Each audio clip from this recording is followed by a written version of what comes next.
Hello everyone, কেমন আছো সবাই? কাল রাত 8টা থেকে শুরু হয় আমাদের এখানে মালদা ডিস্ট্রিক্টে রেমেল ঝড়। আর এই ঝড় বৃষ্টির দিনে আমরা দুজনে হয়ে পড়ি অসুস্থ। সংসারে কাজকর্ম, সংসার সামলানো, তার উপরে ছোট্ট একটা বাচ্চা রয়েছে যার এখনো 1 বছরও হয়নি। আর এই সময় বিশেষ করে নিজের খেয়াল রাখা, নিজের যত্ন নেওয়া, আর বাড়িতে দুজনেই অসুস্থ হয়ে পড়লে না সব কিছু সামলানোটা খুব কষ্ট হয়ে যায় জানো।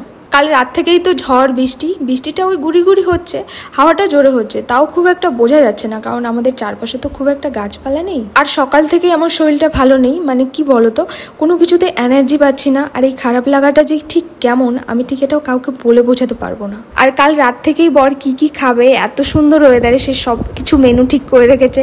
আর কি বলতো, ভোরবেলা থেকে সেও অসুস্থ হয়ে পড়েছে, তার পেটটা ভালো নেই। ভোরবেলা থেকে 8 থেকে 9 বার যাওয়া হয়ে গেছে বাথরুমে। আর তাই সেই কারণে সে অনেকটা দুর্বল হয়ে পড়েছে। আর আমারও তো ভালো লাগছিল না, তাই ভাবলাম মাথায় একটু তেল দিই, যদি ভালো লাগে।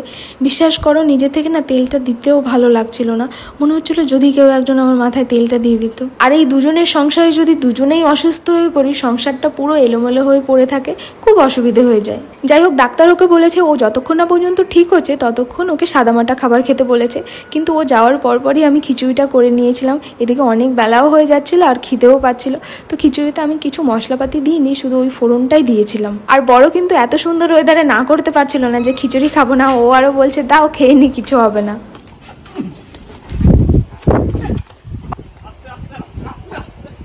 সিম্বাকে তোর পাপা কোলে নিয়েছে, আমাদের বাড়ির সামনে তো কাদা হয়, যে কাদা ভোর ভোর পায় সামনে গিয়ে ওকে নামিয়ে দেবো। আর সিম্বা হচ্ছে কোলে উঠবে না, ও নিজে পায়ে হেঁটে হেঁটে যাবে, সেই জন্য এরকমটা করলো। আর তোমাদের এর আগে দেখিয়েছিলাম না যে অনেকগুলো আমি বীজ লাগিয়েছি, তো দেখো সবগুলো বীজ হয়ে গেছে এক রাতের বৃষ্টিতেই। মানে দেখে না খুব সুন্দর লাগছে, যতগুলো লাগিয়েছিলাম সবগুলো গাছই হয়ে গেছে। আর এই বাচ্চাটা না একবার বাইরে বেরোতে পারলে হলো, বাড়িতে আর ও আসতে চায় না, ওকে এরকম করে টেনে টোনে ঘরে আনতে হয়। আর দুপুরের পর থেকে আরো বেশি ঝড় উঠে গেল। আর কাল বর গেছিল আমাদের বাড়িতে, মা এদিকে সবকিছু বেশি বেশি করে রান্না করে পাঠিয়ে দিয়েছিল। ভাগ্যিস মা রান্না করে পাঠিয়ে দিয়েছিল, কাল তো তেমন কিছু খাওয়া হয়নি, সব কিছুই আছে। তো আজকে দুপুরে না মনে হয় না আমি আর কিছু রান্না করতে পারতাম, আমার এতটাই খারাপ লাগছিল। তো সব কিছু যেহেতু আছে, আর ও তো তেল মশলা তরকারি কিছু খাবে না, তো ওর জন্য আমি আলু সেদ্ধ আর মিষ্টি কুমড়ি সেদ্ধ দিয়ে দিলাম, ও এগুলো দিয়ে খেয়ে নেবে। তো ভাতটা বসিয়ে দিয়ে আমি চলে গেছিলাম স্নানে। আর আমার না মাঝে মধ্যেই খুব মাথা ব্যথা হচ্ছে, আগে হতো না, এখন না মাথায় খুব যন্ত্রণা করে। তো স্নান করে আসার পর আরও বেশি হচ্ছিল, কোনো মতো ভাতটা নামিয়েছি। তো ওকে দিয়েছি 2টো আলু সেদ্ধ আর মিষ্টি কুমড়ি, আর আমি এখানে নিয়েছি ছোটো মাছের চচ্চড়ি, আর কোনো কিছুই না। তো মাটন ছিল, তো এখন না ভালো কিছু খেতে ওই একা একা ভালো লাগে না। আর ও বলছে মিষ্টি কুমড়ি খেলে নাকি পেটটা আরও গরম হয়ে যায়, তো সেটা আবার আমি জানি না। তো বললো যে আমি শুধু আলু দিয়েই খেয়ে নেবো। তো আলু দিয়ে ওরকম জল দিয়ে চটকেও খেয়েছে, তবু ভালো খেতে পারেনি, লাস্টের দিকে তো ফেলে দিল ভাত। তো দুপুরে খাওয়া দাওয়ার পর ওষুধ খেয়ে নিলাম, তারপর এখন না আরও বেশি খারাপ লাগছে। সারাদিন যেমন তেমন আমি কাটিয়েছি, এখন শুধু মনে হচ্ছে চোখটা বন্ধ করে আমি শুয়ে থাকি, আর কোনো কিছু কাজকর্ম আমি করতে পারবো না, এতটাই খারাপ লাগছিল। সত্যি কি বলবো, এই সময় না যদি কাছের কেউ না থাকে, একটু সাপোর্ট, একটু ভালোবাসা, একটু আদর যত্ন না পাওয়া যায় না, সত্যি আরও বোধহয় নিজেকে অসহায় লাগে, আরও বোধহয় খারাপ লাগে। সেই জন্য না বর আমাকে সবসময় একটা কথাই শেখায় বা শিক্ষা দেয় বলতে পারো, যে তোমার কিছু হলে পারো তো আমি আছি, কিন্তু আমার কিছু হলে পারো তুমি নিজেকে এতটা শক্ত বানাও যাতে আমাকে হাসপাতালে নিয়ে যেতে পারো।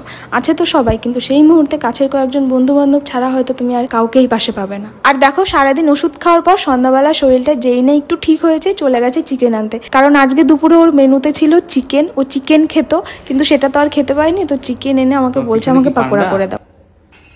এই পান্ডাটা একটু দেখাও তো ঝুমু, পেছনের টি শার্টের। আর একটু ঘুরে দেখাও ভালো করে, পান্ডা। আর দেখো, সারাদিনের তুলনায় সন্ধ্যার দিকে আমার শরীরটা অনেকটা ভালো হয়ে গেছিলো, আর মাথা ব্যথাও কমে গেছিলো। আর দেখো বাইরে এত সুন্দর ওয়েদার, টিপ টিপ করে বৃষ্টি পড়ছে, আর ঘরে হচ্ছে চিকেন পাকোড়া। তোমরাও নিশ্চয়ই বাড়িতে সবাই এটা ওটা করে খেয়েছো বা দোকান থেকে কিনে খেয়েছো। আর এইসব ওয়েদারে না বাড়ির সবাই মিলে আড্ডা দিয়ে এটা ওটা খেতে কিন্তু দারুণ মজা লাগে, তাই না বলো? কিন্তু আমরা তো বাড়িতে দুজন, তো আমরা দুজনই আড্ডা দিয়ে খেয়েছি। আর দেখো, সিম্বার খেলার সাথে কিন্তু আমরা দুজনাই এখন কিন্তু ও আমার কাছ থেকে অনেক কিছুই পায় না, যেমন আগে আমার সাথে গা ঘেঁষিয়ে শুয়ে থাকা, আমার সাথে দৌড়াদৌড়ি করে খেলাধুলো করা, এগুলো জিনিস আমার মনে ও খুব মিস করে। মাঝে মধ্যে দেখি মন মরা হয়ে বেচারা বসে থাকে।